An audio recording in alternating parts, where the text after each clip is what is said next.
So I'll call the meeting to order at 7 o'clock. The first item of business, as usual, are the minutes of the last meeting of November 2nd, 2021. Is there a motion?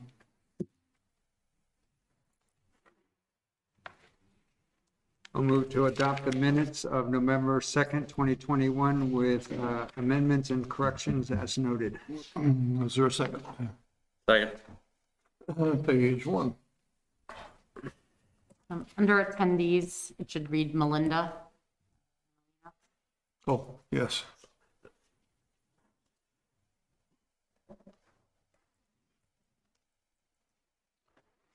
And page 2.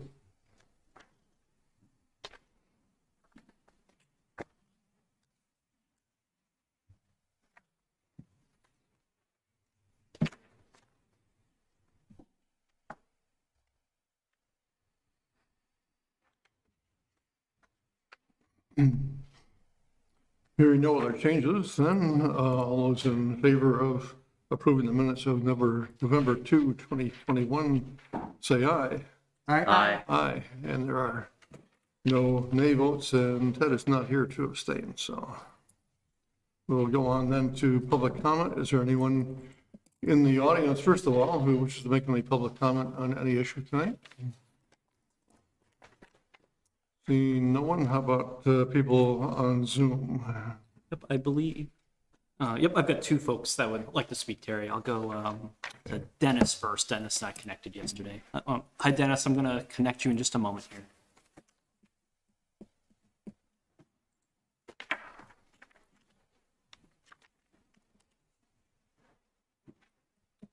Hi, Dennis. You just need to unmute.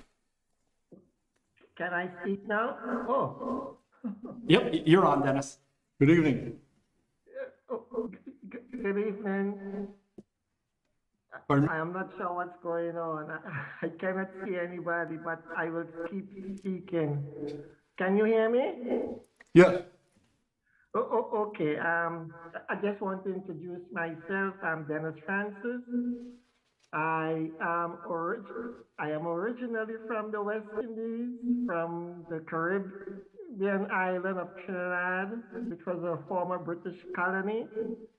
I have been living in the U.S. for over 30 years now, but I came to Vermont in the year 2006. I have been living in Williston for the last 7 years, but I have been living in Vermont for about 15 years. I was employed with Cabot as a costing accountant for 13 years, and I am retired now. And since I have been retired, I have been able to put more interest into some of the affairs of Williston. So I have joined the Williston Racial Equity Partnership. And as you know, the partnership had sent a letter to the Select Board concerning affordable housing. And I just wanted to make a few comments concerning affordable housing.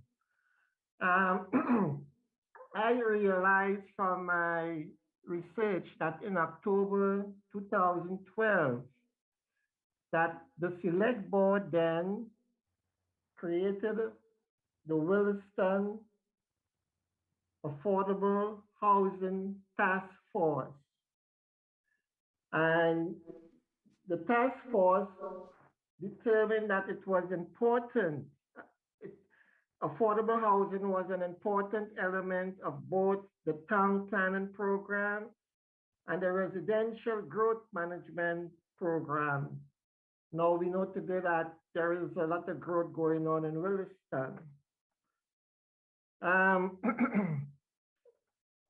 The task force believed that it was very important that the town become more proactive in promoting affordable housing in Williston. And in their recommendation, the report which they submitted in December 2013, they recommended that 600 units affordable homes should be built within the next 10 years. So that was 10 years from 2013. We are into an 8-year period right now. And the income groups, which they mentioned, there should have been about 375 units in one income group, 75 units in the other income groups. So there were 4 income groups which they needed to build affordable housing for. I know today there are about 71 units in the pipeline. There was the Tongue Place Hotel is being converted into a transitional housing and affordable housing. And I think 35 or 36 units will be affordable housing. One of the things I wanted to know is that whether if the current who can inform perhaps the partnership concerning what happened within that 8 years? How many units were built apart from those which we know that are in the pipeline, the 71 units in the pipeline?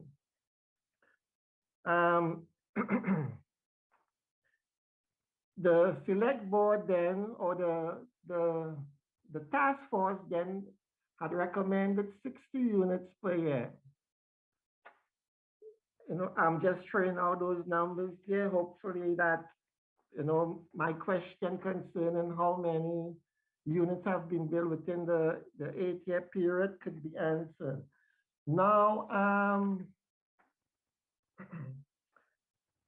the task force concluded that in building some of these affordable homes in Williston, they were going to attract a different background of people.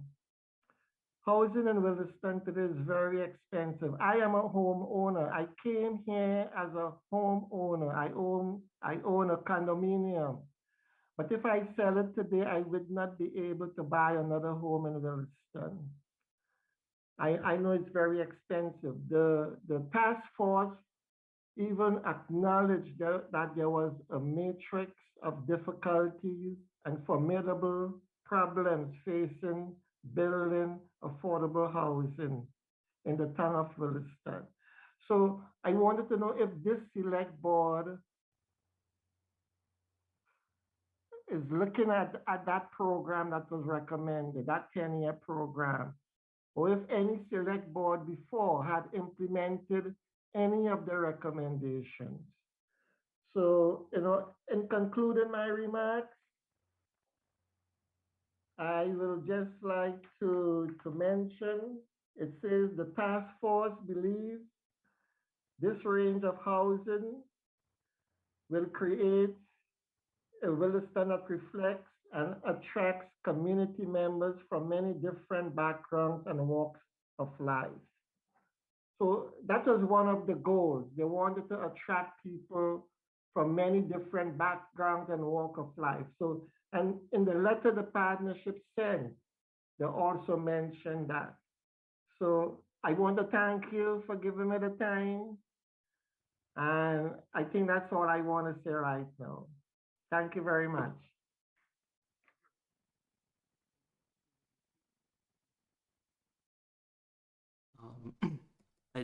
Yep. Brant, I think I see you raising your hand off and on. I'm going to connect you just a moment.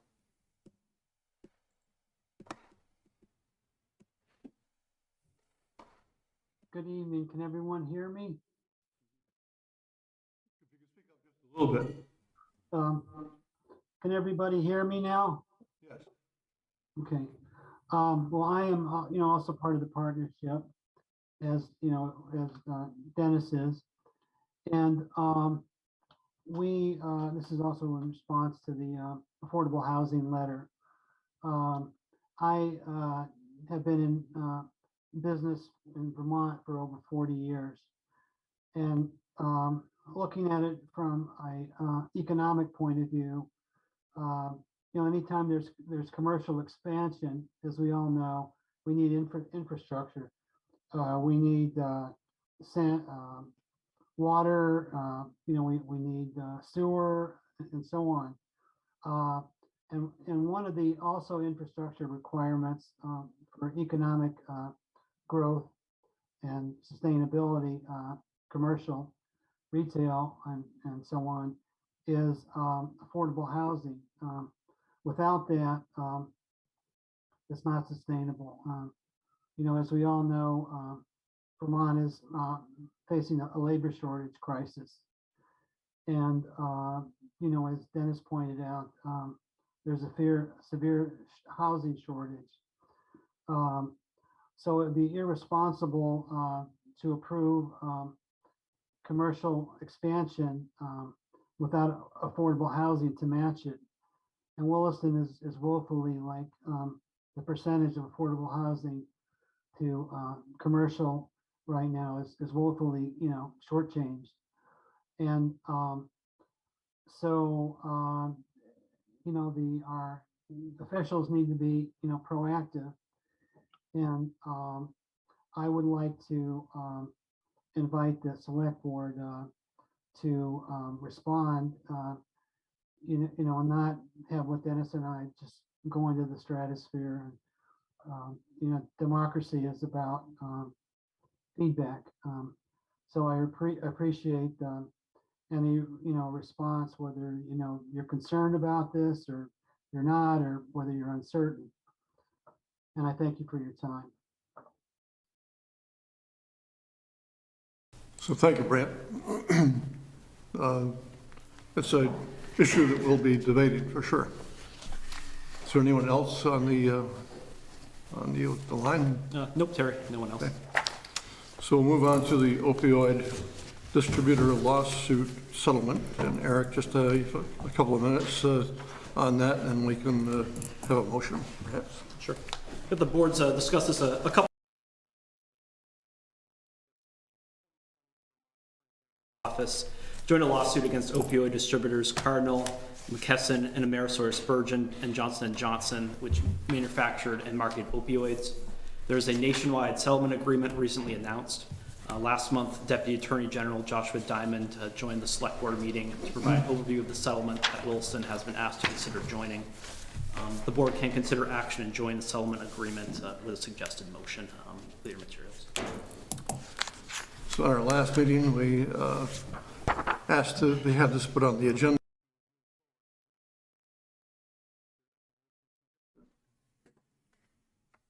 I'd move to join a national settlement agreement against opioid distributors and authorize the town manager to sign any documentation necessary. Is there a second? I'll second. Is there discussion of the motion? It's a rather straightforward thing. I do note that if anybody's been paying attention in the national news, we were invited a year and a half ago by some, I think, a law firm basically to sue the opioid manufacturers ourselves, or at least join their lawsuit. A lot of those municipal lawsuits are getting dismissed because the legal theory is suspect and, well, basically bad. So anyway, glad we didn't do that, and glad looks like we're going to be doing this. Yeah. Thank you. Any further discussion on the motion? If not, all those in favor of the motion say aye. Aye. Aye. Any opposed? And there's no abstentions, so we have carried out that. We're moving on then to the public hearing on the development of bylaw amendments. And Eric, you'll introduce the subject and Matt. Yep, and I'll actually have Matt take the lead on this. This was introduced to the board last month, and this public hearing warned tonight to receive comments on proposed amendments to the town's development bylaw. Planning Director Matt Belanger is here to provide an overview and any comments from the public. So welcome, Matt, for a brief overview, and then we can hopefully move on. Thank you. I'll be as brief as I can. We have a fairly lengthy list of proposed bylaw amendments to consider at the hearing tonight. In general, we have corrections, non-substantive changes and edits for appropriate cross-reference throughout the document. All chapters 1 through 46 are affected by those edits. We are adding a statement to the permits and exemptions chapter about when somebody is impacting polluted groundwater. In particular, this relates to additional safety measures that must be taken and state permits that must be obtained when someone's interacting with groundwater in the area of the Commerce Street plume. Recommended changes to parking. This leaves parking maximums in place as they are in the current bylaw, but allows some flexibility underneath that maximum level, as well as provides a more nuanced approach to shared parking, bicycle parking generation, and a few other things related to our parking chapter of the bylaw. We have some updated language in the watershed health chapter to deal with non-conforming sites that were created before the watershed health setbacks in Williston were adopted. In particular, this would allow somebody whose backyard is affected by the 150-foot buffer Williston imposes on named streams to build additions or add backyard sheds in exchange for providing some stream restoration or other watershed protection enhancement while intruding into that 150-foot buffer by up to 75 feet. We have a number of amendments in a couple different chapters related to the retail sale of recreational cannabis. In general, this would allow the retail sale of cannabis in 2 zoning districts in Williston, the Gateway Zoning District North and the Mixed Use Commercial Zoning District. It would also allow the sale of medical purpose cannabis in those 2 districts and would repeal the allowance for medical retail sale of cannabis in the industrial district. There are also some provisions in there related to the establishment of a retail sale operation. It does require approval by the Development Review Board. There are some buffering from residential properties required, or rather is some buffering for residential properties required, as well as buffering between retail outlets. So a minimum spacing of 1,000 feet between parcels containing a retail outlet, essentially to ensure you don't end up with a strip of the same type of use. Also, there's an edit that specifically disallows retail cannabis as a use in the Taft Corners zoning district, as this is the only district under which it would currently be allowed with the way the bylaw handles allowed uses. And then we have a definition of cannabis in Chapter 46, simply following the state definition from state law. Finally, we had a amendment requested for consideration by the Select Board and return to the Planning Commission for an updated bylaw report, which is part of your package tonight. And that amendment would quote state law language and reference that in terms of allowing the Select Board on a per case basis to consider waiving transportation, recreation, and or school impact fees for certain types of affordable housing projects. So at its most basic, that language quotes state law, which says that that is one of the things that legislative bodies may waive fees for under the theory that affordable housing is seen as a desirable goal in the state. But it also adds some boundaries to it, that this would be affordable housing at the 80% average area median income or below, that it would be affordable for folks making those levels or below. That it would be operated by a housing trust, and that the income level of those accessing that housing would be assessed as part of the process. So this is affordable housing that comes with a few more caveats than the type of affordable housing we normally incentivize under our bylaws. That's as brief as I can do it. Happy to answer other questions. Good job. So this is a public hearing. We'll be looking for comments from people here in the room or on the Zoom connection. Is there anyone in the audience here who wishes to make any public comment on the amendments that are suggested? Seeing nobody in the room, how about online? Just give them a moment here, Terry. Put a message in the chat. We'll see.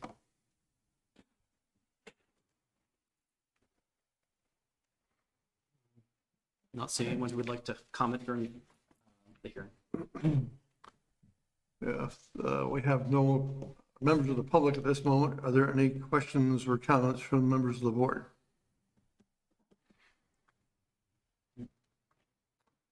If not, then a motion to close the hearing would be in order. I'll move to close the public hearing on proposed amendments to Williston's Unified Development Bylaw. Is there a second? Second. Is there any discussion on the motion? Hearing none, all those in favor of the motion say aye. Aye. Any opposed, say nay. So we're then on to whether or not we will consider approving the amendments to the bylaws that we just heard. Any comments from the board as to whether we should approve or not? No, If not, I'm looking for a motion then. I'd move to approve amendments to the Town of Williston's Unified Development Bylaw as proposed. Is there a second? I'll second. Is there any discussion on the motion? Hearing none, all those in favor of the motion say aye. Aye. Any opposed, say nay. We have done it. Thank you, Matt. Thank you, Matt. Thank you. Okay. You know, I told the planning commission I'd be at least 40 minutes. But we can hold you. I'll walk slow. take that opportunity. Thank you very much. Thank you. We're moving then to interview and appointments concerning the Energy Committee. For the board's information, one of our candidates has withdrawn, so we'll only have 4 candidates tonight. So Susan Hayes has withdrawn her application. Is Kevin going to be joining us online? Yep, we actually have 2 Kevins, one in person and another Kevin online. And he's online, I'll get him connected. So Kevin Batson is on with me remote. Okay. Kevin, I'm getting you connected to share your video.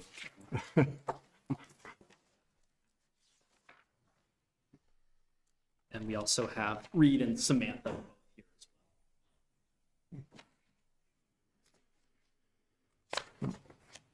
here as Is, well. Yep, we'll have, we've got 3 in person and one Yeah. and one on. is Kevin already there? Just about, Not quite. yeah, just waiting for a moment for him. Okay. There he is. Good. There we go. Good, welcome. So we'll ask each of you to give us a brief introduction to yourself, why you're interested in the job, and some of your experience relating to it. We do have your applications before us, so if you could give us a brief rundown, and I will preface this by saying that, interesting enough, in our charter, it says, to the highest degree possible, the select board will strive for a balance of opinion on all appointed positions, boards, and commissions. And I'm not sure that we had ever heard that before, but we have an opportunity to look at now 4 individuals tonight and possibly 3 more at some time down the road. So at any rate, with that in mind, I will call on for the brief introductions. First of all, Kevin Batson. Hi, I'm Kevin Batson. I know many of you from my time on the Planning Commission and also Wilson Green Initiatives, which was a forerunner to these the team. What we have is was it stability? I can't think of the name of it. Sustainable Williston is it's changed its name, but back also I'm an engineer at Global Foundries. I'm retiring in December, so I'll have more time. So I had to leave the Planning Commission because of work, but now I'm retiring, so I hope to have the time. So back 10 years ago, roughly, with Wilson Green Initiative, I worked with Building Energy, Scott. From there, we did all the buildings, town municipal buildings. We did energy audits on them, and that helped save the town considerable money in doing some retrofitting of lighting and heating systems. We could have saved more money with the library and avoided the flooding, but what we discovered, the problems with the insulation and airflow were not dealt with in time before a pipe burst, and we waste costly renovations. So I feel it's an important, back then, and I also helped with the town and Rick working with All Earth Renewables to get the solar trackers that we have. We did some of the research into that for them, for the town. And I think it's important to work locally. So after Williston Green Initiative, I worked, tried on the national level to have our Congress have a bipartisan market-driven solution to help reduce our use of fossil fuels and carbon and get on a green path, a greener path, while but having a market base so that the economy and it's fair to all citizens, aren't having huge energy bills that they can't deal with. So I did that, but as right now I feel that where progress is really being made is at the local level in the towns and cities that are moving ahead to take steps to save energy and save costs and become green. So that's why I'm motivated to join the committee. Good, thank you. For the other three, you probably want to come to the microphone and sort of get ready to do that. I'll call on Kevin Thorley next.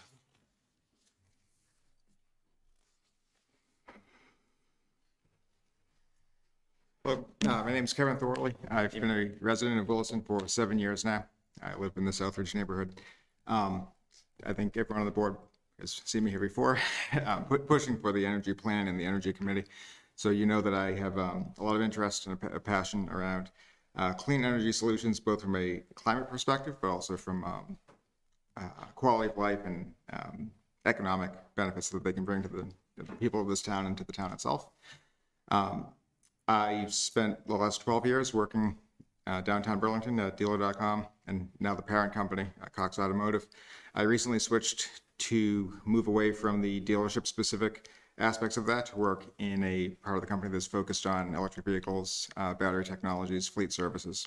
I've worked within the town on the mobility projects group, both on the transportation programming side and the town map work.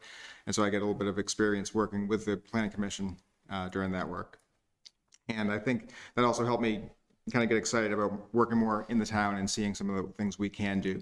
And I think the Energy Committee is kind of well positioned to address some similar topics and then a lot of other topics as well that related to clean energy, related to transportation and land use policy.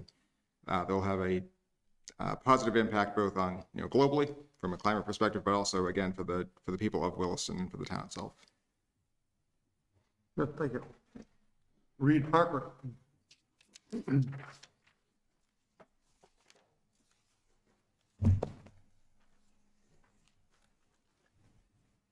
Good evening, I'm Reed Parker. I met all of you just a couple of 3 months ago when I joined the Catamount Community Forest Committee, which I'm enjoying thoroughly. I was on the task force that wrote the energy plan for the town, project that took us well over a year.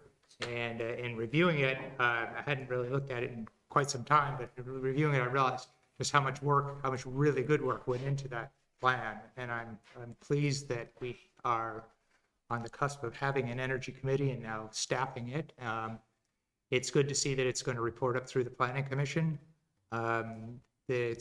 We've had a good relationship with them when we developed the plan. I think that there's a lot of steps in all of those tasks that we outlined and target goals that we outlined in the plan that we can begin to do real work on. Some are actually just driven by the economy are leapfrogging us. For instance, I think the explosion in the electrical car industry is going to take off even faster than what we outlined in our plan. the two speakers who spoke about affordable housing. I think that's an important topic for the town from a housing perspective, but it's also one that when you build it, you need to consider the energy considerations, because the people who are looking for affordable housing can't afford to be wasting money on energy. So there's a lot of really good things in the plan. I hope that we can get all seven people eventually on it, because there's enough things to spread that wealth of work around. But I'm very pleased to be here and looking forward to it. I'm retired, decided to stay in Vermont this year after splitting my time between two states, but my wife and I are going to be staying here in Williston, and so I'll have plenty of time to work on this. Thank you, Reed. Somebody at the ledge.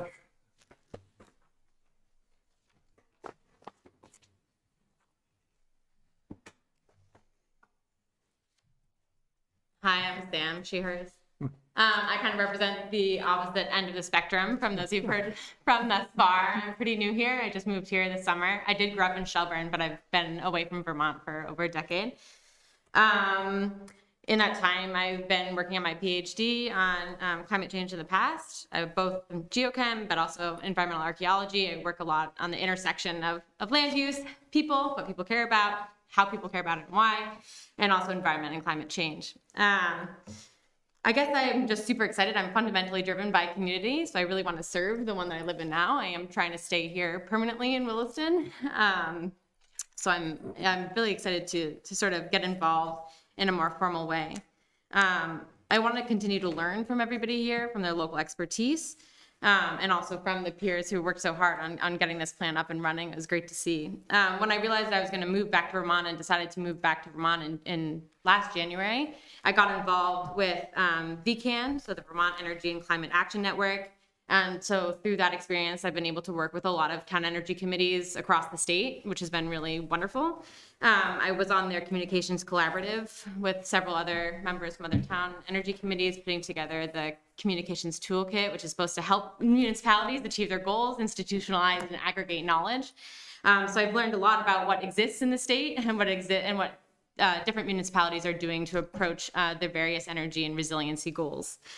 I've also worked for the past 6 or 7 months for the Nature Conservancy of Rhode Island as their municipal resilience coordinator. So professionally, I'm transitioning from academia towards working on energy and climate full time. I had an absolutely wonderful experience there working on capital project identification for dedicated climate action grants, federal disaster resilience project identification, strategic planning, mostly on weatherization and transportation, but also on renewable energy siting policies, although I see you guys have a great siting policy going already in the plan, which is good to see. At the same time, I think I've also served a role to center frontline communities and frontline community voices and those who are often marginalized in the process. And again, I want to echo the importance of affordable housing in a climate and energy plan. I guess that I'm just excited and I'm here and I'm ready to get going. And I want to make sure that as we're looking at our energy goals, we're also considering the other components of resiliency and sustainability, which for us here in Vermont especially are going to be water, soil health, temperature, and also equity. So thank you for having me, and I'm happy to answer any further questions. Thank you. Thanks. So I'll turn it over to the board now to ask questions, and perhaps we can go back in reverse order for the next question from anyone who asks it.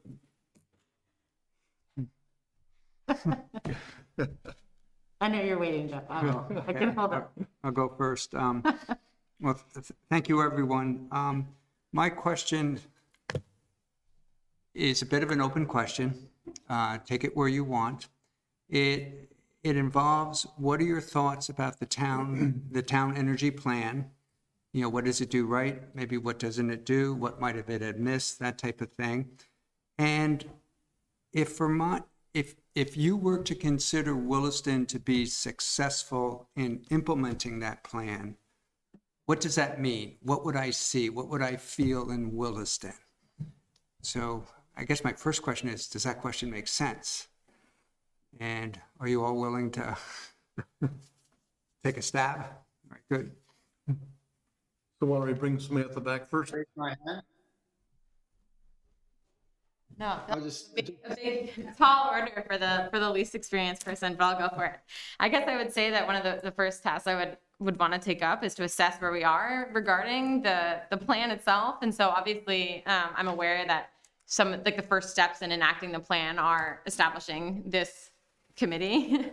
And I saw, all the priorities and the pathways to it, and a lot of those pathways were sort of up to the committee, among others in the town and town administration. And so I think one of the first things to do is to assess those and to write a priority list to see what changed from now, to make sure that all the data was accurate and is up to date that went into forming the plan.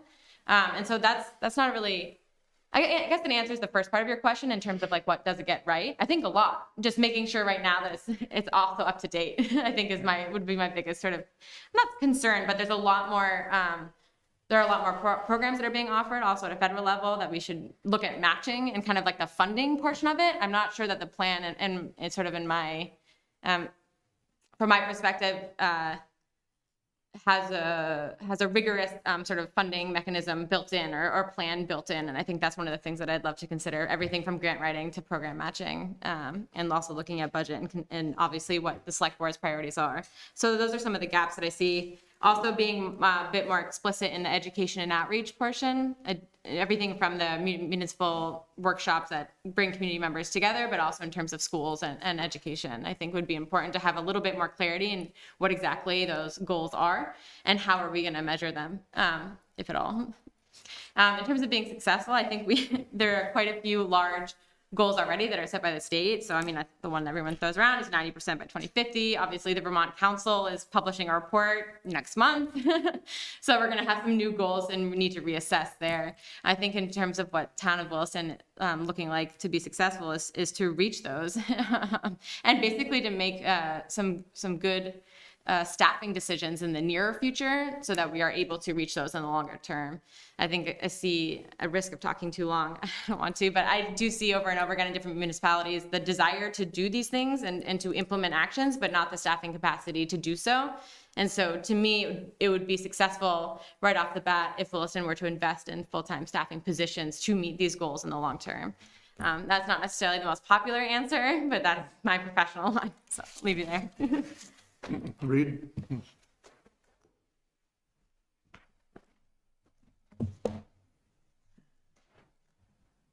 Well, as one of the co-authors for the plan, I won't say that we got it all right. We tried to throw a lot into it on purpose. Starting right out, as Samantha just said, to look for a staffing position. I think that was the #1 request. And I understand the select board's position of not doing that right out of the gate. Eric and I have talked a little bit about that. I think we got a lot of the high-level goals correct. Education in the community, both working with individuals, with groups, with the schools, is going to be key to this program to try and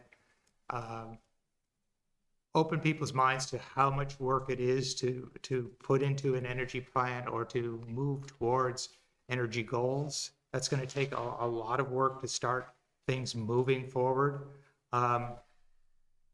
Working with the Planning Commission is incredibly important because as we have a pretty aggressive amount of development going on in this town with the proposals for housing that's going on. And yet, I must admit, I haven't read all of those plans in detail, but I'm disappointed in a lot of the development does not make use of newer technologies in terms of reducing the carbon footprint for housing.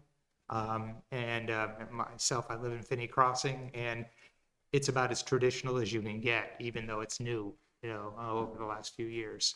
What would Williston look like? I think if we got a third of this plan implemented over the next several years, we would stand out as a community that could be an example to our region, our state, the whole country as a community that is looking to change the way in which it addresses energy problems, the climate crisis, whether that would be through better construction, rehabilitating older homes, moving towards more electric vehicles, more use of bike paths and walking and community bus lines and things like that. I think there's a lot that would make us stand out. But we are one community. And we discussed this when we were developing the plan. You can't do it all on your own. We look at our neighbor South Burlington has a very aggressive energy committee.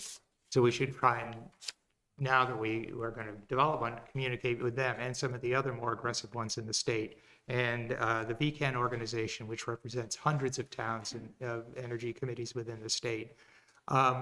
And make sure that we do understand what the state itself wants to do. It has its 2016 plan, but where is the state as a whole going forward with that plan? Are we actually accomplishing anything? And can we influence what the state is doing to help our town as a whole and the state? Good, thank you. Kevin Thorley.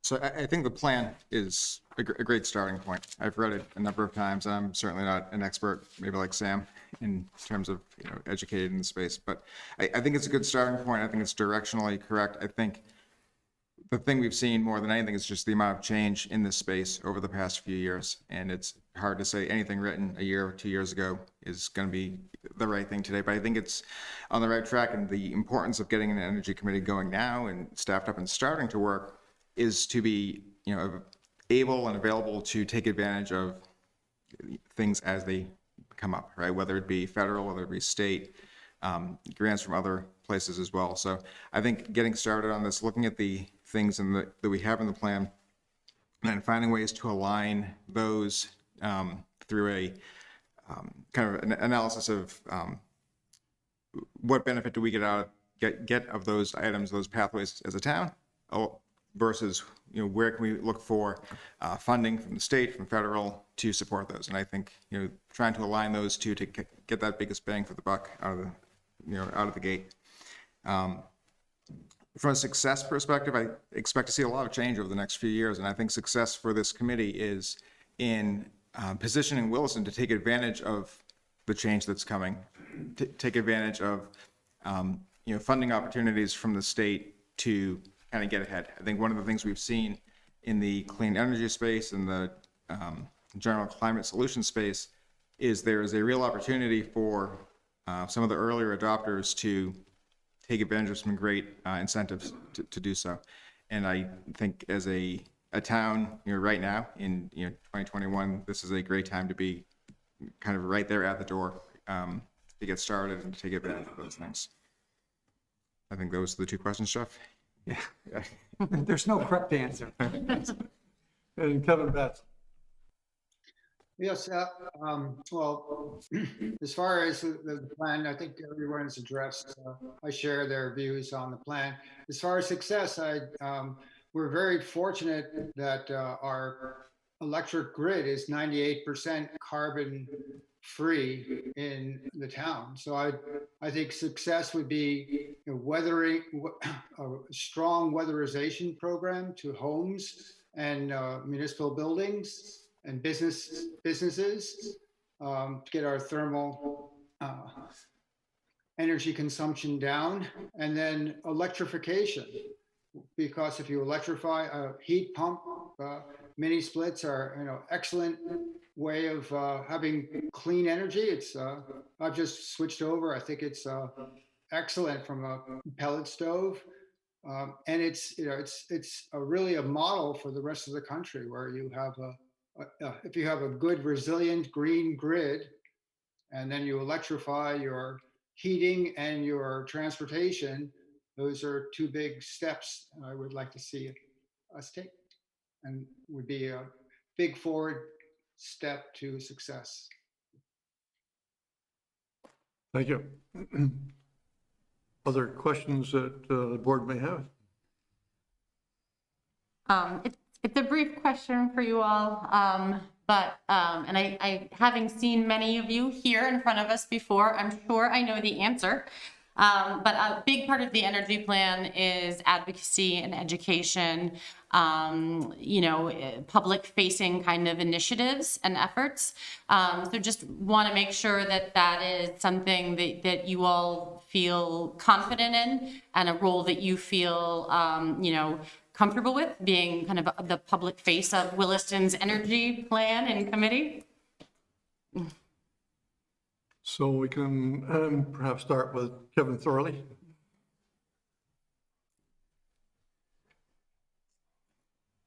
Yes.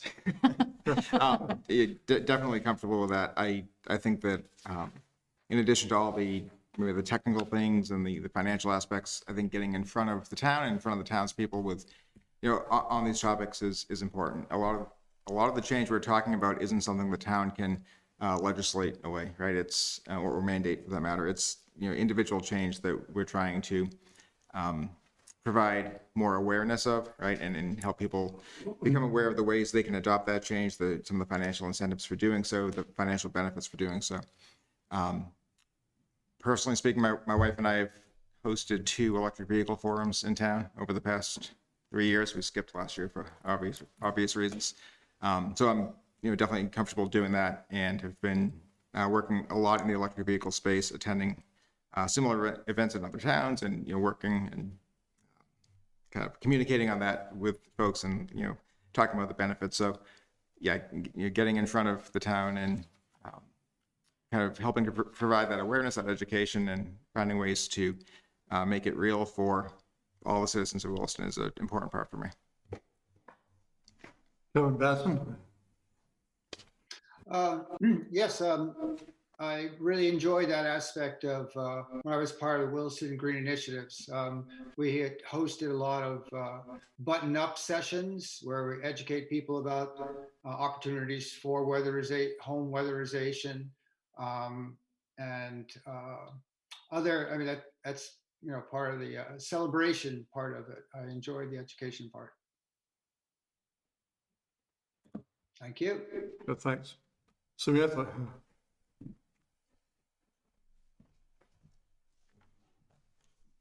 I think there's a ton of opportunity here, and I'm really passionate about it. I guess starting off sort of with public education and outreach. I've done Skype a Scientist for years, where I just before Zoom, Skype into local classrooms across the country to talk mostly about climate change and environmental change, but also archaeology and geology.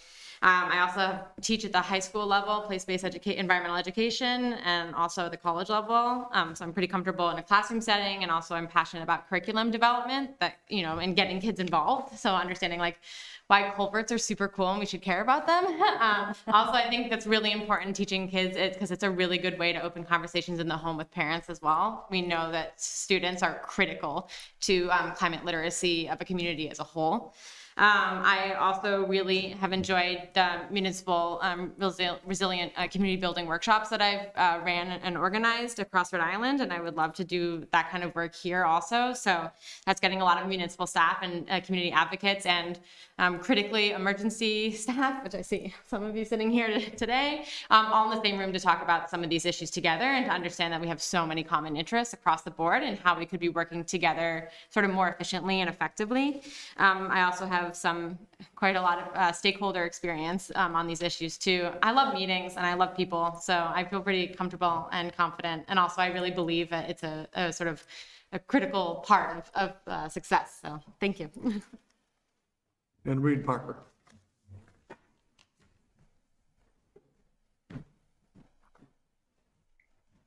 When we developed the plan, we aimed at the town and citizens, and then we kind of tiptoed around saying, oh, we also need to get involved with the school district, but knowing that it's politically a different organization. But the reality is, if you're going to get anything done, and Samantha said it very well, you have to get the schools involved. You have to get young people involved who can absorb a lot of the things. It gets their parents involved to these. The things that excite people are when we had this lineup of electric vehicles a month or so ago out here. And I came just as an observer because I don't own an electric vehicle. And I was just astounded at how many different varieties there were. And people were looking at them and going inside of them and they go, oh, that's really cool. And then talking to the school bus driver who was here, and I assume he's the head of that, and he had the electric bus. And that electric bus goes by my house every day. It just goes whoosh. And that's exciting that you can see that we are making those steps in the town already. That community outreach involves getting all the people who are already doing it. Green Mountain Power goes out and has community plans all the time where they bring people together, especially in the better weather, and lining up with them because of all the work they do for energy conservation in the state. And I think that's just incredibly important for us. Thank you. Any further questions from the board? Just real quickly, 2 quick comments and one question. Start with a question. Sam or Samantha, what is environmental archaeology? You don't have to get up. Dan, Oh, that's cool. Environmental archaeology is basically, well, it can be many different things, but it's studying a lot of different ecofacts in addition to artifacts for reconstructing the environment and environmental change in the past. So basically, I'm an archaeologist, and as sort of my subspecialty, I focus specifically on the environment. So for me personally, that meant method development, so organic geochem. I don't need to go into too much detail here, but I'd love to talk to you anytime. Okay. Basically, I use little signatures that are left over in animal bone that are buried in sites to reconstruct environmental change at a site-specific level instead of at a lake that's 2,000 kilometers away or something like that. And that helps us sort of understand how people, I study mostly rural peoples, mostly in the Mediterranean, but also in Alaska and a little bit here in the US, how they adapted, primarily in land use to those environmental changes. Okay, great, thank you. To Kevin, I wanted to say congratulations on retirement. And the last thing I wanted to comment on was Susan Haynes, who has withdrawn, and she, at the bottom of her application, she made a comment basically saying, so understand if I'm not a good fit for this committee as a result, because she didn't feel she had specific experience or knowledge. And I just wanted to point out that I'm not sure that would have affected my decision at all. Yeah, me too. Thank you. But that was her decision. Any further questions from the board? Comment. Samantha, did I misunderstand you when you said you love people and meetings, or you love meeting people? You love meetings. I think there's a lot of I was so favorably disposed to your candidacy. I think we learn a lot from observing dynamics at meetings. It's also strategic. It's not, I mean, it's interpersonal. I do love people, but you learn a lot based on who's speaking and who speaks after who's speaking. Yeah. You learn a lot about how things work and who's in charge. Yeah, but you only learn it once.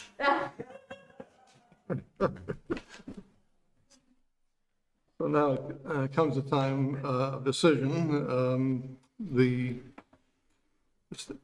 Eric has put together motions to appoint 5 people. Obviously, that will need to be changed. If you wish to make the same motions, that's fine. If you wish to change the name of the person for the term, that's up to you, but I'd be looking for probably just one motion to include all of it. They're different. They end in different years, though, right? They're staggered terms, yeah. Should we know the logic in Go strictly by- assigning the terms? Strictly by alphabet. I did it alphabetically. Right. Just for clarification for everybody's purposes here, because, so you all know. Well, what I want to know is it, do people prefer to have the shorter term or the longer term? It probably doesn't make a difference because we'll be back reappointing next year. Yeah. Okay. And they don't need to re-interview upon reappointment, Okay. so FYI.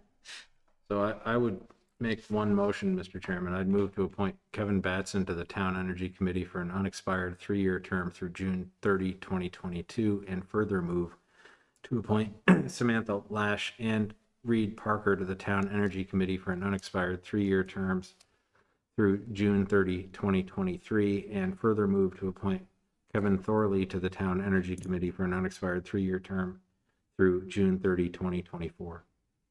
Is there a second? I'll second. Is there discussion on the motion? Just one quick question. The charter calls for 5 to 7. There's 4, which is an odd number, even number. Is there any repercussions of that? Got to start somewhere. It'll be at least one more person who will apply or has applied, but, and we'll interview that person sometime in the near future. Yep, I received an application today. Great. Maybe recruitment can be one of your first tasks. Any further discussion on the motion? If not, all those in favor of the motion say aye. Aye. Any opposed? Any abstentions? So congratulations to the 4 of you, and welcome to the Energy Committee, and we'll hopefully get another person to complete the 5 at least, and hopefully we'll have 7. So thank you very much for your interest. Thank you all.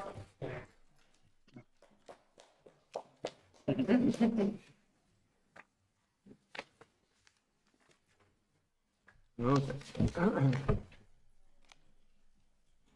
Next on the agenda then is the fire department staffing discussion, and Eric, you want to lead off, and then Chief Collette will give us his discussion. Sure. I'll connect you, Chief, once I see you on Zoom here.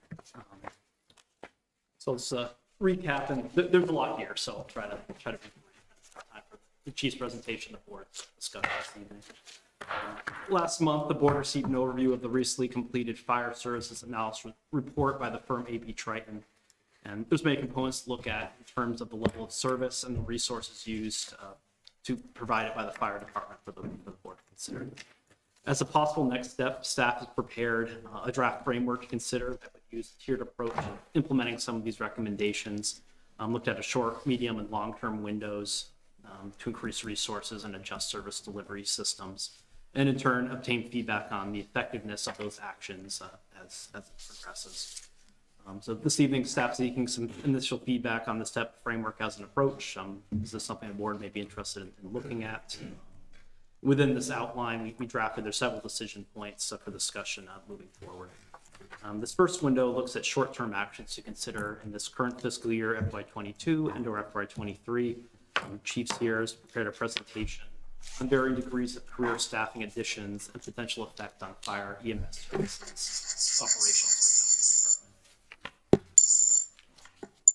And I just need those. Oh, she. Trying to mute it.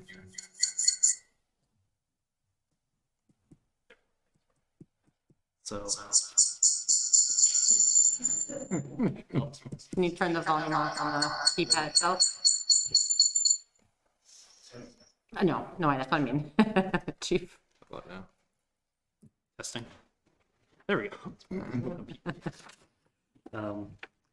So as the board discusses this further tonight, if there's any feedback that can be used in preparation of the draft FY23 budget, staff would certainly listen to that feedback from the board to help in that initial preparation. Understand there's a lot to discuss. So I think with that, I'll turn it over to Chief Collette, and Shirley's here as well, and open the discussion there. So Chief, I'll get you connected here.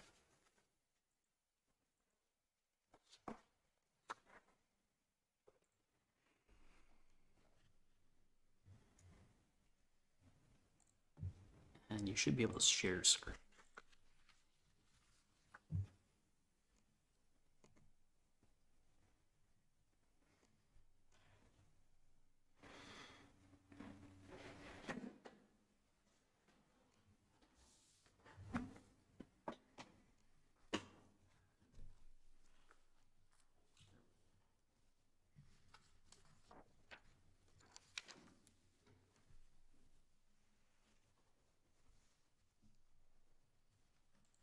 Will it see it, Eric? Yep. All right, super. All right, well, thank you all for having me back. For those that are joining us virtually tonight, my name is Aaron Collette. I serve as the Chief of Department for the Williston Fire Department. Before I start tonight, I just want to take a moment of personal privilege. If I could just recognize the staff that sits here behind me. You have 3 of your paramedics, firefighter paramedics, 2 of which just completed their training, Jeremy and Jim, who is just passed his exam, and we're waiting to hear the final results, but are promising, and that's a big accomplishment, and I just want to recognize their hard work for the town. And of course, Lieutenant Soper and Deputy Chief Gary sitting in the back here as well, and Eric Martin. So thank you all for joining me tonight, and congratulations on your paramedic. Also want to thank the chair for showing up and joining us on the apparatus dedication ceremony, where we dedicated the 2 new apparatus a couple of weekends ago. Engine 3 was dedicated to the citizens of the town, and the ladder 4 was dedicated to the past, present, future members of the organization. So I just want to recognize that publicly. So I join you tonight to follow up on the discussion and the results of the AP Triton staffing, which you saw on the night of October 12th. As a reminder, for those that didn't see that, this is the current career staffing. So you're seeing tonight the full staffing of the 24-hour shift with 4 members here behind me, which means that this is it. The call staff decline over the last number of years has continued to dwindle, and we'll show you that here in a minute. But at any given time, that's what you're going to get. The maximum for the career staff is 4 people. 2 is which usually work on the engine, and 2 work on the ambulance. Before you, is it okay to ask questions, or would you prefer I save to the end? Jeff, it's easy for me to answer it right now if you'd Okay. like to. So as I look at this slide, and engine 2, engine 3, engine 4, there are zeros down there for staff. Correct. So if a fire were to occur, engine 2, engine 3, and ladder 4 could not leave the station. There wouldn't be until we had call staff arrive. And so right now we have 2 members that are trained in the call staff to operate engine 3 and engine 2 as driver operators. And we have no one in the call staff that's yet certified in ladder 4. And ladder 4 is your most expensive piece of equipment, I believe. It is. And it will just have to sit. Well, tonight, I'm sure that the deputy behind me would probably go and drive and take that truck tonight. There's a chance it might have to. There is a chance. During the daytime, the deputy and myself have been driving, bringing the ladder to the scene. Okay. So it may be able to leave, but that's not guaranteed. Correct. Okay. So I went back and just thinking about some of the questions that you may ask us, and I said, all right, so what was the average career staffing? You're seeing the maximum career staffing here behind me tonight. So what did it look like? So the last, since January of 2021, I went back and looked at that, and the average daily staffing for the 24-hour shift is 3.3 firefighters per shift. So that means that someone's going to be off. At least one person will be off on those shifts. The call staff, and this is the same graphic that you saw again the night of the AP Triton presentation, and what I've demonstrated here tonight in this graph is not the call staff roster, rather the call staff payroll. And I think what that does is gives you a better idea of activity level. So we pay the call staff when they come in and do work. And you can see where that trend line has decreased over the past number of years, where we used to have a fairly robust call staff. And you see that that call staff participation has dwindled now to the point where we're taking a sharp turn in the wrong direction. So this is a true testament. I'm glad to report to you that today we released an update. We unfortunately had lost one more call staff member who has elected to move on, but we took on officially 3 new candidates in that call staff that are sitting in the Firefighter 1-2 program at our firehouse this evening. But to that end, Jeff, that means that they're completing their initial training. They're not going to be driving the latter 4 anytime soon. Yeah. How busy is busy? How busy is your fire department? This is a snapshot in the last 12 months. This was, I pulled this on November 8th, I believe. So you're just shy of 2,000 incidents. You're over 1,900 incidents, with almost 1,260 of those being EMS, and the others of all the other 600 are all other incident types, including fires, technical rescue, motor vehicle crashes without injury.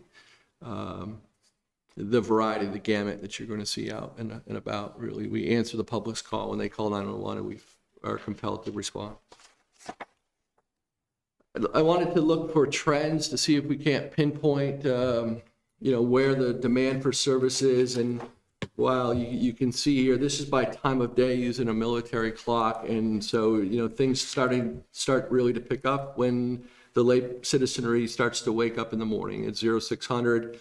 And it peaks at either 10 in the morning or at 1 in the afternoon, seem to be our busiest time of day for us. And then it starts to, again, decrease as the majority of the population, what we assume, to go back to either not traveling through the community or sleeping.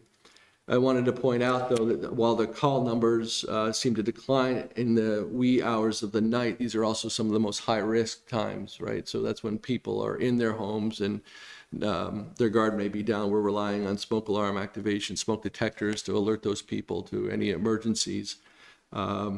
And there would be a significant delay in response for anyone even to respond from home, even our call staff, right, because of the delay in being notified, awaking, and responding to the scene, responding to the station, and then response to the scene. So while we do decrease in the evening, in the overnight hours, this still does not mean that there's not a demand. I broke it down even further. I was trying to look at day of the week to say, all right, is there a trend here? I was looking to see if, did it get slower on the Saturday? Does it get slower on the Sunday? It does, but not by much, really. And if you looked at this, I'll remind you that the busiest day of the week, that this, in the last 12 months, has been Friday. That continues when I look backward. And unfortunately, how bad is the problem, right? And I'll share an incident with you. Last Friday, we had a medical call where the patient was acutely ill, and there was only 3 members on last Friday evening, and 2 members of the ambulance needed the officer off the engine to drive the ambulance to the hospital because the patient was that sick and needed that type of care in the back of the ambulance. And so the lieutenant asked for a recall of personnel. We hit what we call working incident tones. It's a special tone, and says, hey, please come in. We need somebody to cover the station. We abandoned the engine on the scene, and all 3 persons transported the patient to the hospital. That call for assistance from the call staff went unanswered. There was no one here in town. We left the engine, and the engine stayed there in the community in that neighborhood until the ambulance returned back to the town of Williston about 45 minutes to an hour later. So in that time frame, you had no one to respond. It would hopefully the dispatch center would have dispatched a mutual aid ambulance or engine from a neighboring community. That has happened. When I look at it quickly, it looks like it happened 4 times in October as well, where we've had to do something like that. So it's a difficult situation. We're in a difficult situation. You saw the data from AP Triton about concurrent calls, and I wanted to see what it looked like this year, because anecdotally we were talking amongst ourselves at the firehouse, and folks said, it seems like we're doing a lot of concurrent calls. And so the records management software that we have, the RMS, generates this report. So this was taken, you can see here, at November 9th. This report was populated, and it said here, with a start date of January 1st of 21 and to the November 9th at 8:25 p.m., we had run 558 incidents which were overlapping. That means that 34% of the time we were already on another call when a second call came in. So it was an anecdote. The data shows what the data shows. So 34% of the time we were already tied up and committed to another call. What happens in there, I'll tell you what happens is most of the time the people behind me, one person will break off on the engine and start to initiate that response. And they may be there by themselves and leave the ambulance on scene with the people that need to treat that patient. More often than not, that's where we're going to be, is on another ambulance call. So when the ambulance is at the hospital, what does that mean? That means that we have 1.3 full-time firefighters protecting the town. That's 1.3 people to come answer the call. So I want to focus on the topic of critical tasking, and this really stems from the conversation, actually, Jeff, that you spoke of during the last meeting was, okay, but who's going to get the ladder truck there? And it's not about the ladder truck. It's really about critical tasking, and those are the tasks that the firefighters have to do to make sure that they mitigate the scene, that we get the incident under control, and how we render aid to the public. And so all of these tasks, all of these checkboxes have to be completed, and that's an important part of our job. So just to remind you that the apparatus themselves don't solve those problems, it's the people. They are our most valuable resource. Fire department's responsible for assuring that the companies that do respond are capable of performing those tasks, and that's what critical tasking is. And so when I was talking to Manager Wells about this, I wanted to show you a little bit about what it means operationally for us every day. And so what I've done here is shown in red silhouette the absence of providers, really the people that we don't have out in the field. And in the black silhouette, the firefighter icon that you see there, the people that will start initiating these care. So critical tasking for a cardiac arrest involves a lead EMS provider. One of the folks behind me, the paramedic, will take that role. You'll have an airway and ventilation person who's going to manage that, chest compressions, right? So that's really the fundamentals of airway breathing circulation that you would all probably are aware of at some level of community-based CPR. Ideally, we have a person that serves in the role of incident commander, and that's the person that's going to provide psychological first aid to the family member. They're going to be talking to the family member of the loved one who's struck ill, and we're going to talk them through what the efforts are that we're doing to try to resuscitate their family member. And they're also going to be providing for scene safety and getting ready to move that patient to the ambulance. And then, of course, the ambulance driver, somebody to bring the ambulance to the hospital. You say, well, if our staffing level is at 3, how do we, and we've read out the role of the ambulance driver, what's happening. And what's happened recently is we've either had our police officers who have helped us by driving the ambulance, or our police officers have been in the back and helping with the role of chest compressions. But when we're short-staffed, we need to get all these tasks done. And at the time, we try to adapt and overcome and think on our feet, and that's how we try to accomplish it today. Ideally, we don't have some of these other roles. And so again, this icon shows what we, really a new approach to CPR. We call it like pit crew CPR or high performance CPR. And that means that everyone has a defined role. And when they do that task, when they have their assigned task, you see us as a well-oiled machine, and that gives our patients the highest likelihood of success of survival in that cardiac arrest.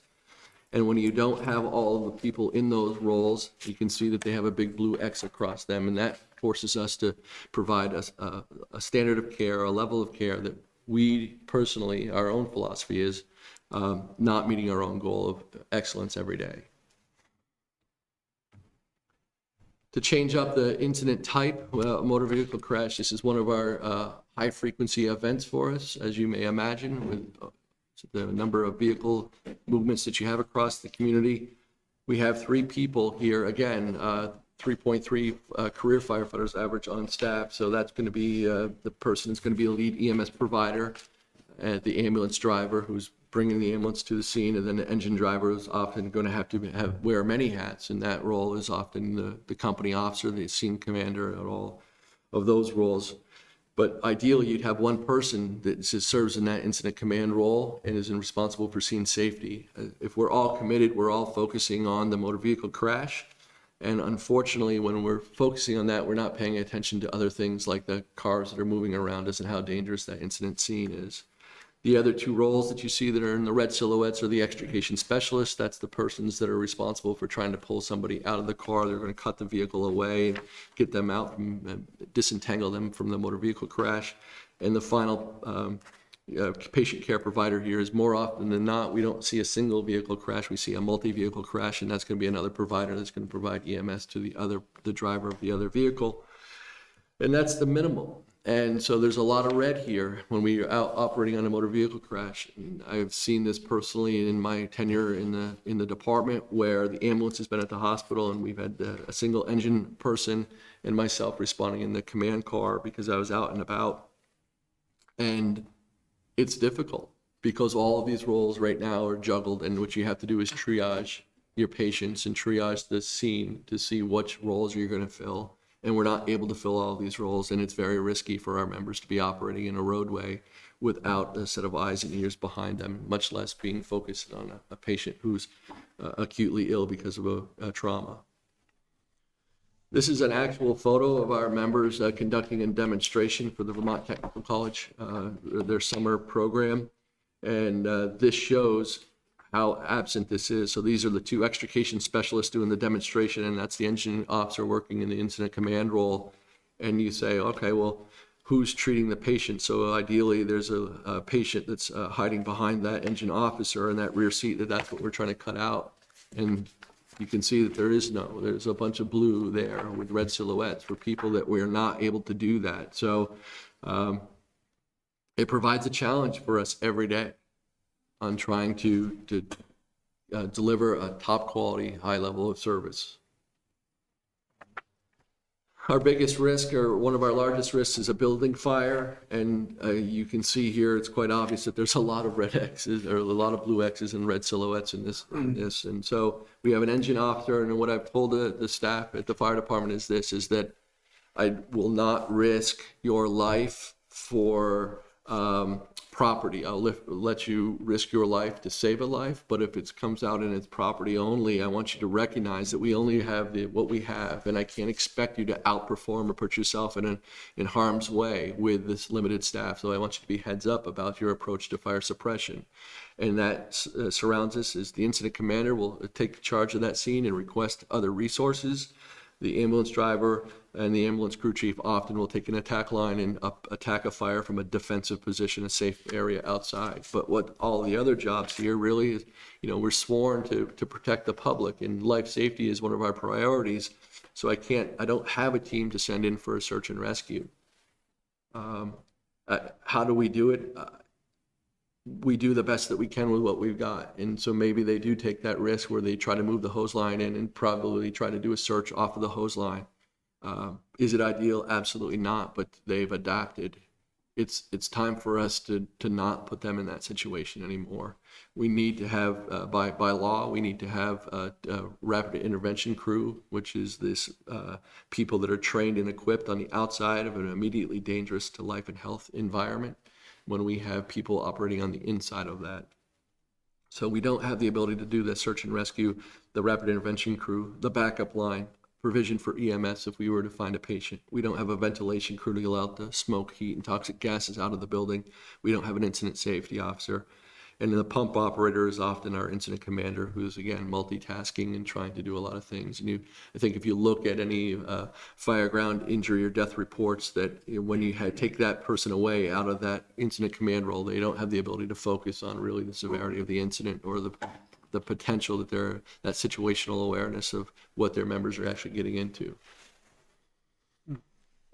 This task, again, this just puts a graphic into what I tried to show you before. Where do those people go? That RIT team is that rapid intervention team, the incident commander outside controlling the incident.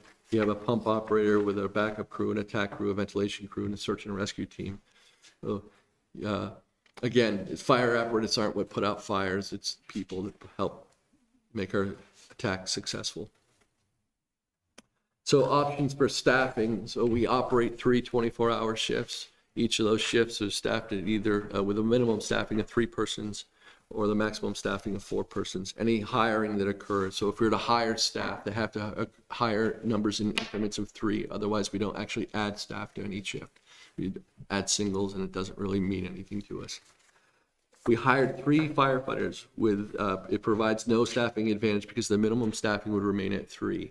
because because of their accrued leave times and their vacation time or what have you, we wouldn't be able to move that minimum staffing up because somebody's always going to be out on vacation time. If we did move that minimum staffing up, then our demand for overtime would increase and shoot up.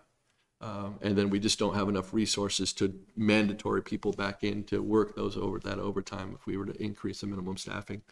So hiring 6 would provide minimum staffing advantage, move to 4 per shift. So that would increase to a minimum staffing of 4 at all times. It does not address the concurrent call issue, and I'll take you through that in a minute. Hiring 9 firefighters, as recommended by AP Trite, provides some staffing improvements. The minimum staffing would then move to 5 per shift. You say, well, we have a call staff. Where's the call staff? Well, where do they come into play? Well, right now, there are low numbers on the roster. As you saw, the overall decline in participation seems to be a national trend. It's not local to us. We called around to other organizations, and we see the same trends. Limited shift coverage participation. So we welcome our call staff to come in and ride with the career staff and serve in 12 or 24-hour shifts, and we see limited participation in that. It's voluntary. We don't mandate that necessarily. We have unpredictable availability for the emergency response. So last Friday night when they summoned help to come in, you would think, oh, well, out of the 8 or 9 people that are sitting on the call staff that are active right now, somebody must have been able to free to come in. Well, on a Friday night at 7 o'clock, no one showed up. So it was unpredictable. Delayed response times from home. So that means that if you're trying to navigate the community in your personal vehicle, to think about how you're going to get to the firehouse, because we ask that all of our responders go to the firehouse. It provides a level of safety. That's how the fire trucks will get there, a level of accountability that adds to the response time to get help to the incident scene. There's no assurance of response on the recall. So meaning when we do hit the working incident tone and say, hey, can you folks come in to help? There is no guaranteed that you're going to get 4 more people every time. That's not going to happen. And unfortunately, our current call staff roster has limited EMS certification. So if you have an untrained responder come in, yet the majority of your incident responses are EMS, that person, while compelled to respond, has no EMS training. And so it's almost like a false advertisement to say that they could respond to that incident. They could respond to help a mutual aid ambulance with a lifting of the patient or moving of the patient, but they certainly wouldn't be able to render care. So staffing options for cardiac arrest, and what I've done here, you'll see this slide several times for each of the incident types, is I've showed you what the green is, showing the current staffing or the number of full-time shift staff that would be on duty if you hired either current staffing, hired 3 new people, hired 6 new people, or hired 9 new people. And the yellow fills out the total number that would be assigned to a shift if the shift was fully staffed. And the red shows that we would not be able to answer that with the career staff. So as you see right now today, the current staff would be 3 persons for this cardiac arrest, filling in the role of the primary patient caregiver, the secondary care attendant, and the tertiary care attendant. And you maybe have the ambulance driver. So again, if we didn't have a driver, so right now we kind of adapt and overcome. You either use law enforcement or law enforcement will help in the back of the ambulance if we need be. And so that's that maybe role. Certainly don't have those other roles that are all red. And the part of the red that bothers me the most is the concurrent call issue, where that over 30% of the time right now we have another call. And so who's going to answer that call? And so that's why I think the most viable option that you see here is we either need to move to 6 or a 9-person hiring, because that's only then do we start to give any hope of actually having an available second unit to answer that other call, those concurrent calls. This shows the spectrum for the motor vehicle crash again. So we have the engine driver who's dual hatting in the role of the incident commander, the ambulance driver, and the primary patient care attendant. But if you hire 3, again, it was just too many maybes here. It doesn't really increase our efficiency. So again, either 6 or 9 start to get us a little bit more protection. Unfortunately, even with that 9, it doesn't provide us another apparatus because those people are all going to be on the engine. So that's really staffing that engine company. They won't staff a second unit in that role. And in the building fire matrix that you see in front of you, this is where the red is a big challenge, right? It's our biggest liability, and 9 doesn't solve our problem, 6 doesn't solve our problem. And again, I think that's a testament to what AP Triton said, is that the minimum staffing for recommendation is the immediate hiring of 9 personnel, knowing that in the future we needed to help hire more folks to help fill in the red zones that you see here, these red boxes that are unchecked. That's really, I think, what their vision is in the recommendation. So reasons to strive for 9 is really to assemble a high-performance CPR team to increase our safety on motor vehicle crashes, allow for the assembly of the 2-person rapid intervention crew as required under OSHA 29 CFR 1910-134, which is the respiratory protection standard. What does that do for us? This allows us to have this high efficiency, high performance CPR team with all of the roles filled in, because that would increase our minimum staffing to 5 persons and allow us to fill every one of these roles in cardiac arrest management. It gives us a better chance at motor vehicle crashes. It certainly doesn't fulfill all of the needs on a motor vehicle crash. It doesn't have that second patient extrication specialist or that second care attendant, but it allows us a little bit more. It certainly allows us to have that incident commander and that scene safety officer to help oversee the scene, to have their head on a swivel and be aware of what's going on here. They can certainly request more resources, but they won't be so caught up and focused in on the actual patient care or the extrication of the patient.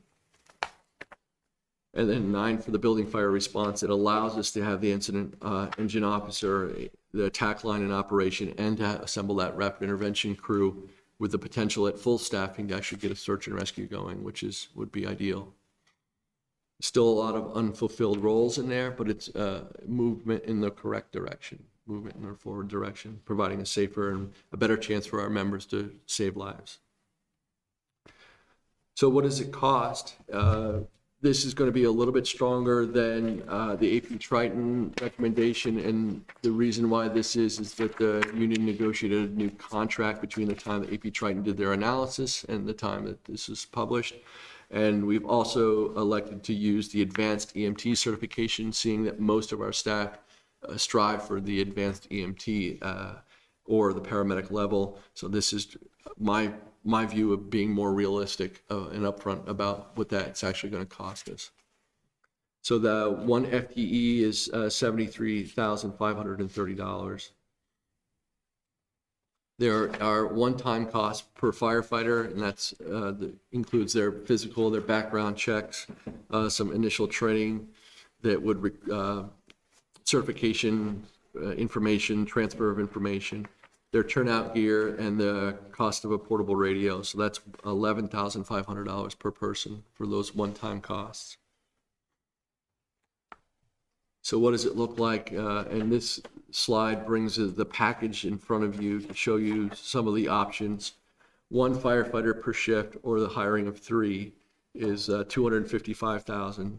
Hiring 6 with increasing the number of firefighters by 2 per shift is $510,000.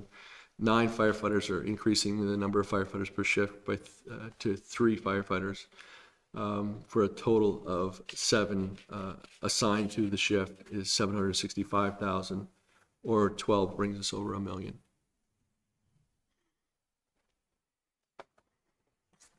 Thinking about this, there's a training component that comes along with it, because as you've heard here earlier tonight, I'm not sure what the availability of trained personnel is, or interest in new hires if we were to move forward with this.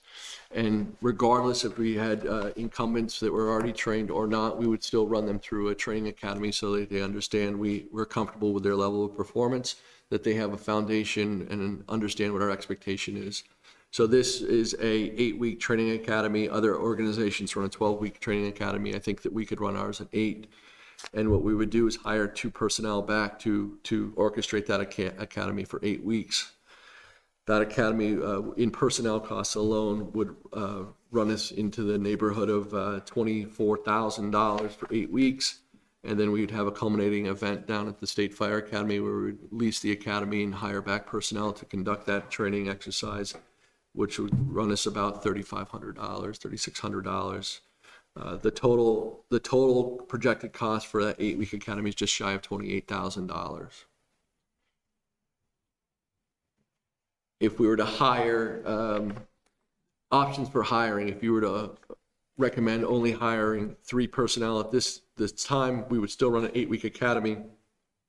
And then we would have to, if we hired 3 this year, 3 next year, and 3 the following year, something like that, every time we do that hiring, it's going to cost us around that $28,000 to run that academy.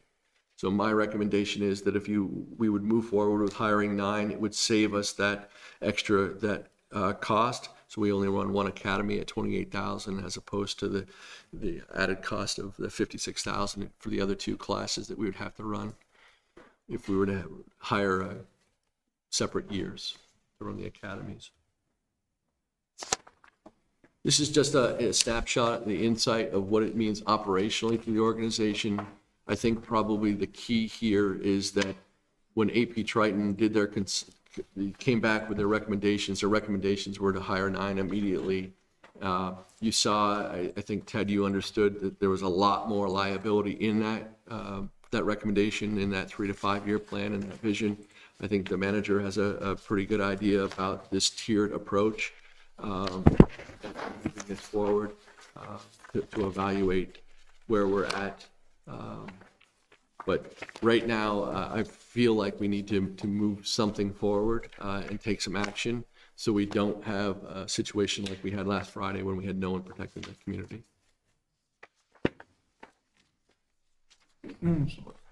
Anyone has questions for the chief? I guess what is the possibility of hiring 9 people between now and a year from now?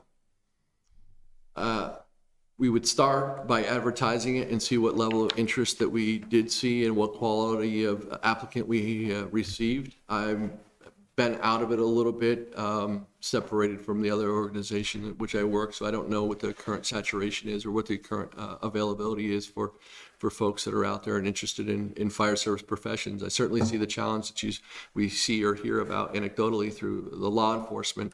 And I hope that we're not in crisis yet in the fire services, but without having to advertise it, I wouldn't know where we're at yet. I'd be interested to see that, though. Other questions?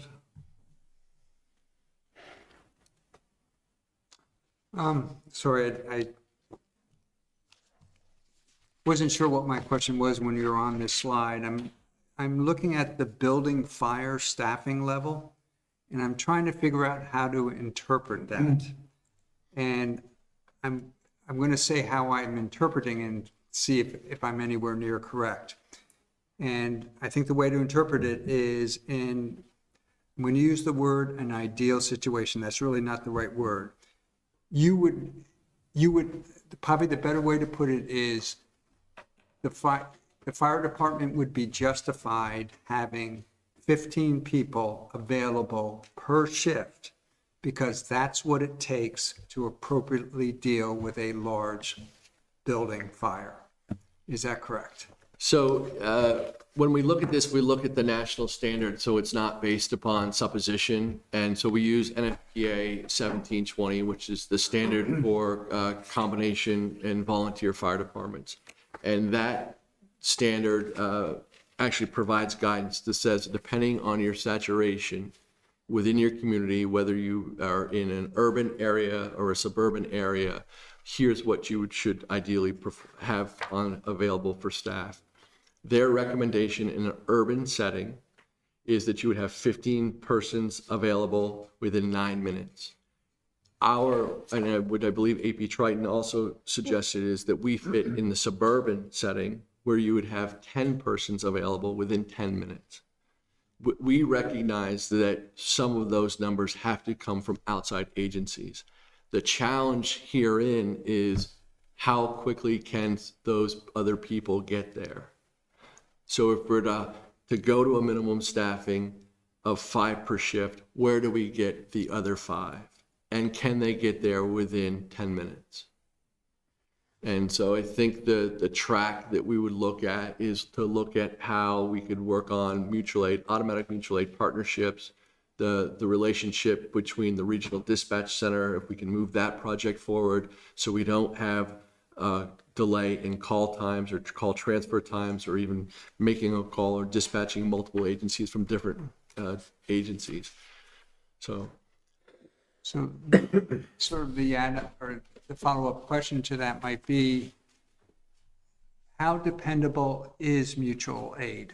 I just don't have a sense for that. If you were to send out a call from mutual aid using some of the kind of charts you used here, how often can mutual aid actually supply can you get, sorry to use that language, I don't know what else to use, but supply what it is you need for firefighters? Yeah, so I think if you look to the city of South Burlington, they have their on-duty staff that are readily available unless they're already committed. And I don't have their commitment times in front of me.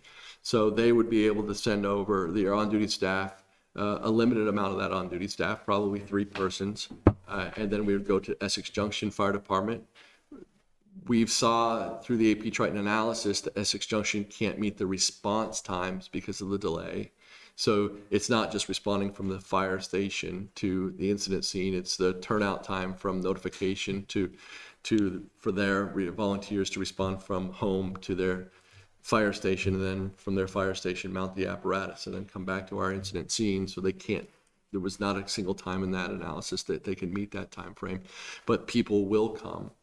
I don't know what that number looks like per se. Okay. Fair enough. I do have some numbers for you, though, and I thought you might like this, is that in the last year, we have requested mutual aid 150 times. So 150 times we reached out to other organizations. The majority of those have been medical, 130 of those have been medical, and 20 times we reached out for requests for help for fire. We've given, in turn, mutual aid over 125 times. So it's kind of a similar balance. Again, the majority of that is EMS. I don't have the breakdown on the fire requests. I think it's a little bit higher on us giving mutual aid and fire than it is us asking for it. Okay. All right. Chief, this is probably more of a curiosity question, but when I was first on the select board, St. Michael's College Rescue covered the town. Are they still available as part of the mutual aid, or do we have to wait for Richmond to show up or something? So we utilize our primary ambulance just by sheer numbers. The highest mutual aid ambulance that comes into our community is Essex Rescue, and then behind them is Richmond Rescue. The Vermont EMS District 3 provides a matrix, and it shows what ambulance comes into a geographic community next. And so St. Michael's Rescue actually falls way down on that number because they're so far away. Okay. So we use Essex, Richmond, and South Burlington are our primary ambulances, and then St. Michael's comes in. Right. In terms of a structure fire and the number of firefighters that would be required,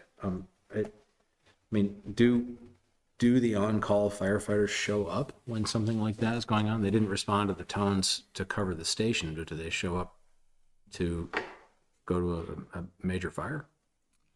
So I'll reflect back on the exposure that I had, and actually, Lieutenant Soper, was your fire that you had at Boyer Circle. Mm-hmm. And Jeremy, you were on that fire as well. And to my knowledge, we had no personnel come in. So. Okay. Along the same lines, and again, I apologize, this is probably an ignorant question, but is there any way to incentivize these people to come in, or incentivize people to join up and be part of the team? Money? I think we're looking at all options right now, for sure. I think certainly the manager and myself have talked about that. We need to restructure the way that we do that to try to incentivize it. I agree. I don't know what that carrot is, because it's hard to put a price tag on someone's time if they already work another career. So I don't know if it's monetary or what that means, but I think we're certainly open to exploring it. All right, thanks. Greta? Yeah. So one, and it's a separate issue, but it definitely feels related. From what I'm hearing from mutual aid and things like that, there is still a call very much for a regional call center. I mean, this is separate, but also feels like a potentially necessary component for quick delivery of service. I would absolutely agree. Okay. My other question is, you mentioned a few times that you're utilizing police. Do you I mean, I'm not going to hold you to any numbers, but do you have kind of a sense of how often that's happening? I could get you that number. So we record the number of times that Williston Police respond with us on the scene, but I couldn't tell you in what capacity they helped us. Okay. So they may be there for scene safety protection because it was a hostile event. They may be there because they were helping us render aid or move a patient. So I could tell you the numbers of time that Williston PD shows on location with us. I can certainly get that to you. I just can't tell you what role they fulfilled. Okay. I think it's it would be beneficial to have that kind of information, because obviously the police is also understaffed right now, and so if we're utilizing them, and I'm glad you all are, and we have that as a backup right now, but then again, that is still leaving our community vulnerable in a different way. Yeah. Because now we've taken a police officer out of commission to send him to the hospital or something. So I think that's important to note that we are borrowing from one and paying for the price in a different way. So, okay. Yeah, I'm sorry, this could be an ignorant question as well, but I understand the hiring in groupings of threes, especially when like time offs requested for vacation or whatnot. What are we doing now? Or are they not taking vacations, or when people are sick, how is that being band-aided? We hire back overtime. And if it's not taken with voluntary overtime, then we mandate through mandatory overtime that someone meets that minimum staffing to make sure we have 3 on. Thanks. You're welcome. Other questions? So we're down to. One question, point. Terry, if you don't Yes, mind. go ahead. I'm on the memo, Eric, that you put together, and it's talking about the phased approach. And I'm trying to understand the short-term considerations. I understand what's here. The piece that's missing, if you don't mind me putting it that way, is particularly if it were to happen this fiscal year 2022, where would the money come from? Yeah, the chart, and I'll have the chief speak to this a bit too, just on what that process looks like. But Okay. Most likely we'd have to look at the fund balance to pick up whatever portion of this current fiscal year. We'll talk a little bit tonight about ARPA funding as well. It's available buckets of money out there, but most likely it would look to the fund balance. And I did mention this earlier, but Chief, you might want to touch on just what that lead time is. I have this in the memo. Yeah. I think it goes back to the chair's point about what does it look like for us to even be able to hire that. And it's something that I posed to the manager earlier, is that I'd like to potentially, with the support of the select board, if you make a decision soon, open that up as a potential opening so I could just at least see what I could get for applications. Because I think that when we look at all of that, if we were to open up an application period, it's going to take us a number of time. You have to have it posted. You have to get out there to the audience. You got to see what you can get there. I know that neighboring fire departments that did have vacancies really struggled to get applicants to fill out the number. And so the sooner we open that up, the better. But even then, we need to go through the hiring process where you'd interview people. And then once you select your candidates, you'd have to send each candidate to a background check to make sure that they're really the people that you want representing your community. So that time frame, if we were to move that forward, really doesn't put anyone in the fire station to start that 8-week academy much before April 1. So it's not like we can just simply flip a switch. And so the liability for this fiscal year would be obviously less because of that delay. So Okay. get that 8-week program going and get them through the training and get them up to speed to start staffing. So if we were to agree on, just hypothetically at this point, saying we were to agree on 9 new firefighters, the brunt of that financial cost would not happen probably until fiscal year 2023. Correct. Yeah, okay. So it's easy to push it off to another fiscal year. That's a joke. I don't sleep well at night now, Jeff. What's that? I said I don't sleep well at now. The other piece of that is the one-time cost for equipment, the radios, the background check, and that would hit in the current fiscal year if the town moved forward with filling some positions, and we could look at some different ways to address those needs. Okay.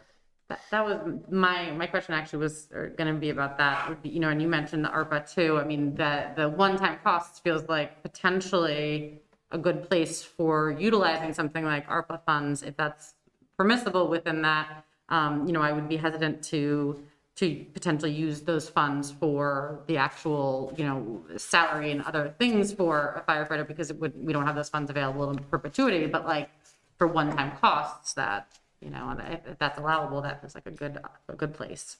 Yeah, well, I'll surely speak to that too, but that under the lost revenue component of ARPA, the as we read eligible costs for that to be thinking about, and surely we figured out our lost revenue calculation, and I'll it's a lot more than we expected, so I'm going to surely speak about that tonight as well.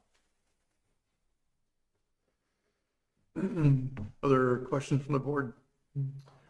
So you did give us decision points that in your memo at the end of it that you'd like to have us do, and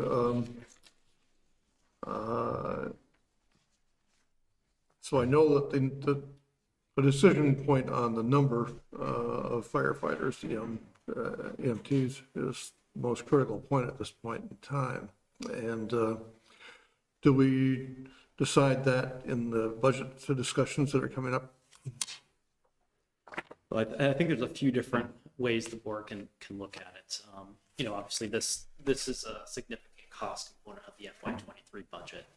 If tonight the board were to say there's a preferred direction that you want staff to prepare, we can take that information and build it into the draft budget you're going to get in a couple of weeks here. And the other piece to the chief's point, thinking about FY22 and starting a process for potential recruitment, is trying to decide what that may look like as well. But if the board wants to look at the full FY23 impact, and as I previewed for you a couple weeks ago, there's a lot of things coming up in this budget to be looking at. If there's direction for staff this evening on that staffing number, we can incorporate that that you get that draft budget. One thing I'll point out is I'm interested in getting this started now, which I think, realizing nothing's going to happen quickly and all that, or as quickly as anybody would like. But if we put this off to the next budget, which doesn't start till, was it July 1st of 2022? I mean, that's 6 months, 7 months down the road. That's time lost. And I just don't understand, if we have the capability to do this now, whatever degree we have, we should be doing that. I agree with Jeff. Go ahead. Sorry, no, I agree with Jeff. I think that we're at the point where,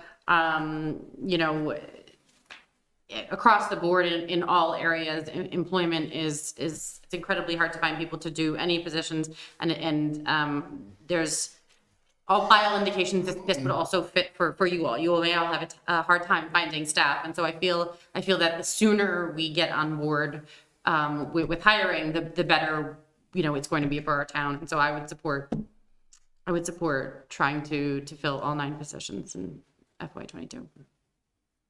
Gordon? Yeah, we're at the breaking point now. We're beyond it, actually. And I mean, I'm a teacher. I'm all about safety, and it sounds like we're not really executing that for all of the staff. And people are taking risks. I know you're trying to minimize those risks, but if you don't have the staff and you do the job, it's dangerous. So I'd be definitely for it. Me too.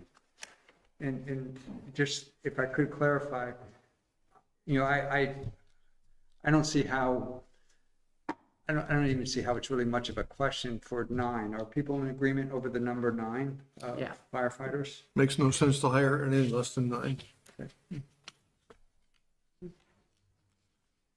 Yeah. Okay. So I think we've given you some. Yeah. Good. So it'll be our job, and I'll link Shirley a lot on this next step, and the chief done a great work. Just to commend all the chief's work on this over the last very much. year plus since he's been here. Yeah, thank you for some very helpful visuals. Yeah. Yeah.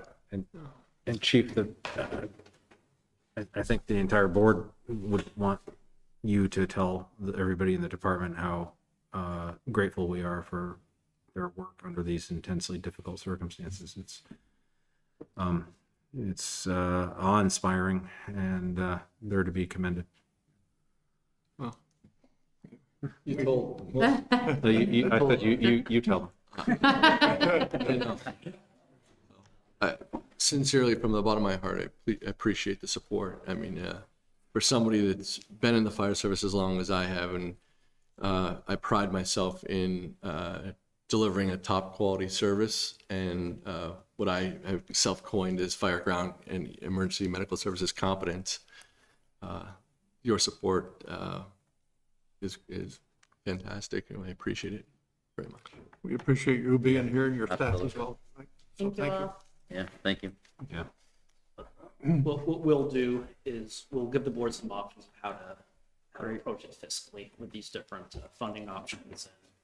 And as the board gets to the budget, tax rate's going to be something to look at, and with some options to consider with how to maybe smooth impacts a little bit. We've got our thinking caps on for a little bit already, and now we can do your direction this evening.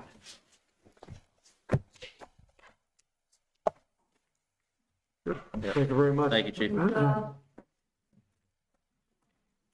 So moving on to the American Rescue Plan Act, the ARPA update with Eric, and I presume Shirley will be coming back too. Yep, she shouldn't run away. She'll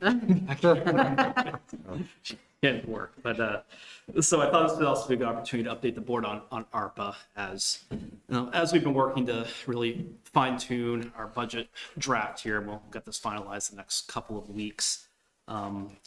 My prior updates, we talked about ARPA, looking at a potential process once we finish this budget, but it became more apparent to me as we've been putting it together that there's some considerations to look at ARPA funding potentially in the shorter term for some capital needs and potentially a little bit of operating needs in those budgets moving ahead. So I wanted to share that with the board. My plan is to kind of flag these items in the draft budget. I say possible ARPA funding consideration, and as the board goes through the budget, if the board wants to authorize any ARPA funding for those, or can also wait as well. But I think it might be a good time to look at that, seeing that we have that money available to us here in the short term. So you might recall one of the buckets of ARPA is this lost revenue piece, and that gives the town the most flexibility to spend those funds. And actually, I'll turn to Shirley to present this because she's done a lot of work on this, talking to a lot of our colleagues who are all in the same boat of figuring out how to calculate it and how to use it. And Yes, it was a very fun calculation, and I did it twice just to make sure I had the right answer. Actually, 2 different calculation templates were laid out, but the answer came out to within $30, I think. So going through that lost revenue calculation, you're looking at growth over at your actual growth over a 4-year period, and then you're looking at a base year. So our actual growth rate over an average 3-year period was 4.6%. So we take that 4.6% and calculate it by this base year revenue. And then the end result was our lost revenue calculation came out to $949,850. So as Eric said, that lost revenue, you have the most flexibility, so we can really use it for anything. I think you've heard Eric say previously, and I think you've said this too, Greta, that I think we wouldn't want to use it for reoccurring, ongoing expenses for the town, but all of these one-off things, and like Eric said, we'll have a list. But our total ARPA funds that are coming, to remind you, are $3,314,000 approximately. So our lost revenue calculation is about 1/3 of the total that we will receive. I also just want to say that even though the lost revenue you can use for whatever you want, you don't actually have to look at that whole number and say, oh, we're going to use that all as lost revenue, depending on the other projects that also can be funded with ARPA. So I'm not telling you what to do, I'm just giving you the information for that. I think one piece I just thought of, Shirley, too, is we don't have that 3 million in the bank right now. But Right, we have half of it, and in a year, well, not quite a year, we'll have the other half next August. Any questions? The only question I have is the process in which we're going to obtain input on ARPA. And it's just my feeling is that we should make that as much of a public process as possible. And I just didn't see that identified in this memo, so I thought I would bring that up. Not yet, but Eric and I were just talking about that yesterday or today is, how do we make that, a public conversation, knowing that some of it is probably going to be earmarked for specific things, and then where do we go from there? Yeah, but I would, yes, agree. Yep. We just don't want to mislead the public as to what this money can be used for, that's all. Yeah, right. It does come with its limitations, very few, but it does come with its limitations. That's right. For instance, if I remember correctly, I don't know about the lost revenue bucket, but can the other portion of ARPA be used for salaries, or is? Not that I'm advocating for. Yeah, the only thing, I think the only piece would be a hazard pay provision for salary piece. The big one's the infrastructure component with the water, sewer, and certainly have a capital program that we could. Bruce already told me he spent it 10 times. That'll be part for the board to think about what component for infrastructure. That's ongoing needs to. Other questions? No. If not, thank you. We'll move on to the personnel policy update regarding OSHA and vaccinations. And we can at least have a beginning of discussion perhaps tonight. Sure. And of course, after I got this agenda out Friday, a lot of things changed with the news over the weekend. I sent the board an update the other day. But this is an OSHA rule regarding vaccinations. We learned about it on November the 5th when it was released. And then it's been appealed to a number of federal courts. And last Friday, one of the district courts ruled that it exceeded OSHA's reach. So it's also being heard by another number of other courts. And this one news article I read, this could end up being a Supreme Court decision on this rule. So I can give the board a briefing on this evening, still if the board like a general update, or we can wait, however the board would like to proceed here. Since we have no idea when this is going to take effect, is it acceptable to put this on for another date? Yeah, I think I'm good with that. The one thing I would like to hear is, if I remember, and maybe I heard it wrong, but the governor is pulling back legislature to discuss, I think it has to do with the mask mandate. Only masking. Yes. Yeah, Yeah, can kinda. somebody explain to me what's going on?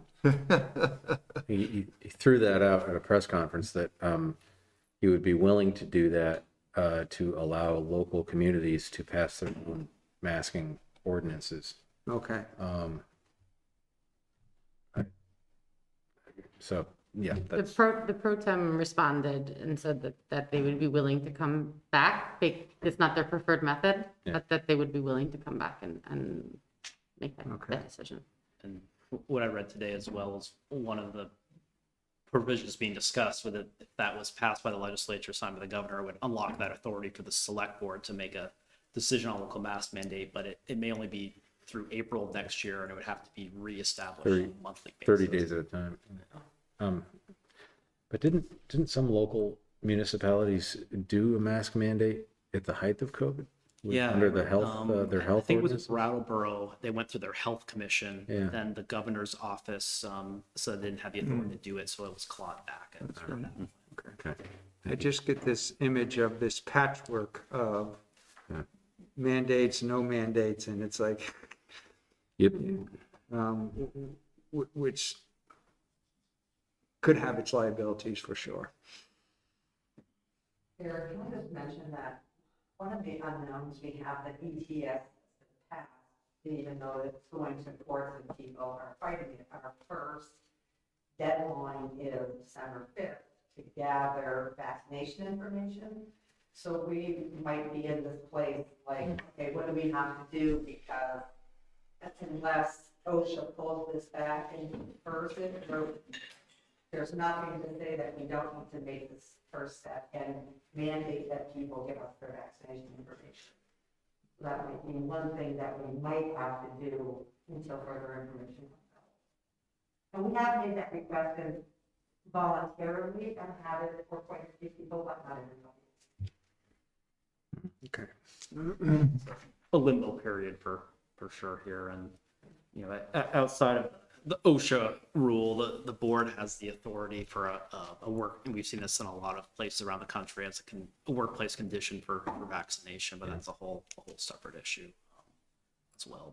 But that's a roadway that the board could consider at some point, but you know, there's a lot of pieces to that. So I'll just throw it out there if that's other organizations have looked at.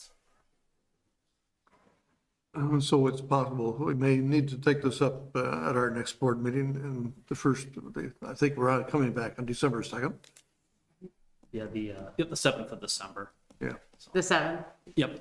So then would it be beneficial at least for you all to go back, even though it still would be voluntary at this point, and reiterate the imperative nature of, you know, not imperative, but the importance of potentially getting the vaccination records to you all at least as a preliminary step, noting that it may become mandatory? Like, Yeah, we've had some discussions with council, and as this is kind of it's murky at best. Well, yeah, that was our thoughts. And we'll see if anything we're required to do, and should we hit those. But even maybe another voluntary push to get more of the records in, at least, so that it's not quite such a daunting task if it's like, okay, nope, it has to happen tomorrow. Yeah. Yeah. We'll keep following. See what happens. See what the courts will do. Moving on, the Mud Pond Conservation Area Management Plan, and Eric, just briefly tell us, well, we know why it's back on the agenda tonight, but just a little briefing on it. Yep. Melinda presented this a draft plan for the conservation area at Mud Pond at the last meeting. The Conservation Commission had approved this draft. The board didn't consider action at that meeting to allow any additional public comment to come in. I checked with Melinda last week, and no additional comment had been received at that point in time. So there's a motion to consider should the board wish to consider action on this plan. So we had a good discussion on this a couple of weeks ago. If anybody wishes to make a motion, we have one ready for you. I'll move to approve the management plan for the Mud Pond Conservation Area as presented. Is there a second? Second. Is there any discussion on the motion? just a quick comment. I support this, but I also want to point out or remind you that there's a fairly healthy price tag that comes with some of the facilities that are in Mud Pond. The number used in the report is $500,000 with a lifespan of somewhere between 40 and 50 years. So my thought is if we approve this, which I hope we do, we need to account for that somehow in our budget process. I would presume this would go into the capital budget. Yeah, it would, and I'll have to check. We had the consultant do the capital plan for all of our country parks a couple of years ago. We started a capital savings fund, a small amount last year towards this, but yeah, I'll check with Melinda on that. Great, perfect, thank you. I was thinking about ARPA potential uses, things like country park capital is another one of many. Okay. Is there any further discussion on the motion? If not, all those in favor of the motion say aye. Aye. Aye. Any opposed? So we've taken care of that. Next item is the Regional Emergency Management Committee appointment. And Eric, we've had a request to appoint this person from the CCRPC. Yep, this was a new committee enabled by statute last session. The RPCs are leading these regional emergency management committees. So each town has two representatives. One is Chief Collette as our emergency management director, and then the board's asked to appoint another member of our staff to serve on that committee. I spoke with Chief Foley, and Lieutenant Moore has volunteered to fill this role for the town. That would give us a police representative as well. So if the board would like to consider appointing Lieutenant Moore, there's a motion to consider. So there is a motion suggested. I'll move to appoint Police Lieutenant Joshua Moore to serve on the Regional Emergency Management Committee. Is there a second? Second. Is there any discussion on the motion? All those in favor of the motion say aye. Aye. Aye. Any opposed? We're up to the manager's report. And I'll turn it to Shirley first for the run through the finance report.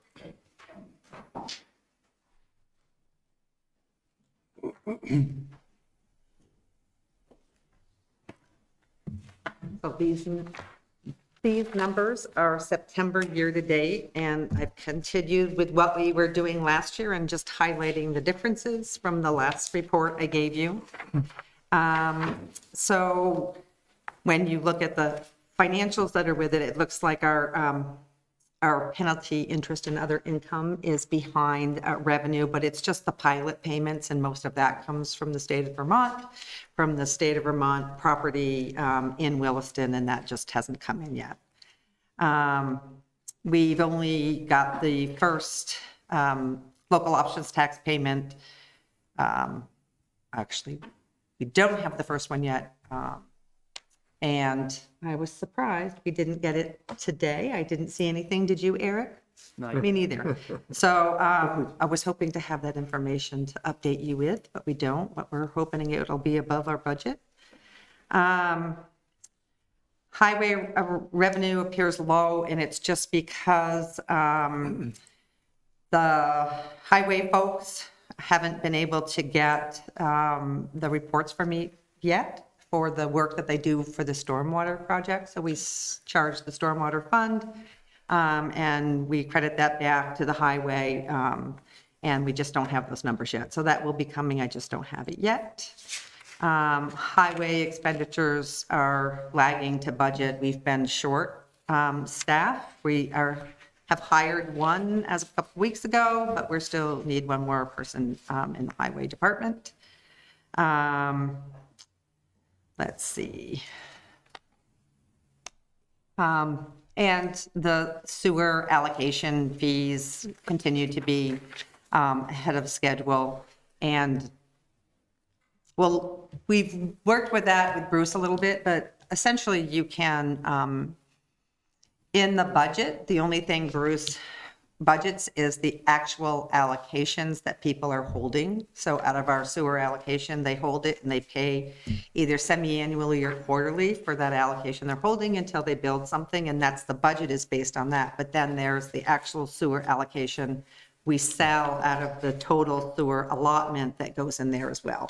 So we looked at those numbers a little bit in the budget and have increased them for FY23 as we're looking at the numbers. So unless you have other questions. Good, thank you. Eric, I thought I'd just stay up here and talk about the resolution and then I could be done. Terry, would you like to surely present that next? Yes, right. Other business topic. Good time to do it right now. Okay. So when I first came to the town, we had 2 credit cards. The fire department had a credit card, and the finance director has a town credit card that was used by multiple people.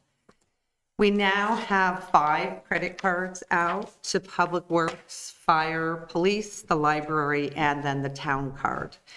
Because like everything we order, there's so much that's done online that they need a credit card to pay. And people don't want to send invoices, so we need to pay by credit card.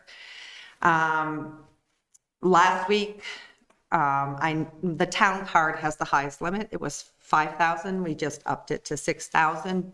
We had in our last resolution an overall credit card limit of 15,000. We've now used 14,500 of that. So I asked Mary, our treasurer, to reach out to the bank to get us a resolution to increase that for 20. We won't be assigning that. Just if we need to increase somebody's credit card limits, then we have that additional capacity there to do it instead of coming back here every time we need to increase. For example, in the last couple of weeks too, we just increased the police department limit from 2,000 to 2,500 because when they're doing training, the rooms are held on these credit cards and paid for on the credit cards, and they tend to do training a lot at the same time, and so she hit her credit card limit as well. So it just gives us some flexibility either to permanently increase someone's or temporarily increase someone's credit card limit for whatever is happening at the time. So again, we're asking for the increase so we have the capacity there, but it won't be assigned to anyone right away. Questions for Shirley on this? The motion would be to adopt the resolution if you wish to make that motion. So moved. Is there a second? I'll second. Is there any discussion on the motion? If not, all those in favor of the motion say aye. Aye. Aye. Any opposed? A couple quick things and get out of here. I want to pleased to announce we've made a new hire. Erin Dickinson will be joining us as our HR coordinator and assistant to the manager. We're very excited to have her on board. She comes to us from UVM, where she's served as special assistant to the chief of staff and assistant trustee coordinator. I think she was watching tonight, so I'll recognize her this evening to everyone here. She'll be starting in mid-December, and we'll have plenty of work for her to get going. So excited for her to join our staff. And Planning Commission and Planning Office has looked at the position of Planning Commission alternate.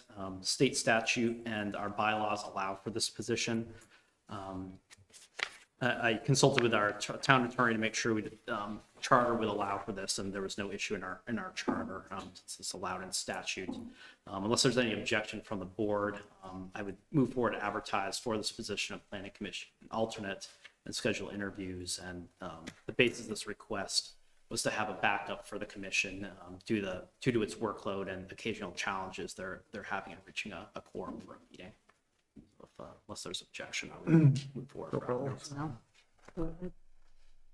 Then to wrap up, Lamplight project and Muddy Brook culvert projects moving right along. All the final connections were made for Lamplight. I'm hearing in Muddy Brook, the plan is to have a lane of travel the week of December 6th, so we'll probably have to finish up the paving in the spring. But 2 major projects Public Works has supervised this summer, and we're just about there. So a lot of work in town going on. And in terms of public works staffing, Bruce and I met with someone from a radio group, and we're going to try some radio advertising for a public works position. So if you're driving your car and you hear an ad for Williston Public Works, we put it there. So, we'll probably get that started in the next week. So that's all I have to say. Thank you. Other business, is there other business to discuss tonight? I have just one thing. I read in the newspaper that the proposed park and ride at the other side of the interstate has received its Act 250 permit from the state. So that's a good sign. I think the park and ride in Williston is, the concept of a new one is longer than I've been on the select board. Yeah, yeah, me too. Yes. Any other business to conduct tonight? Hearing none, we are adjourned. Happy that.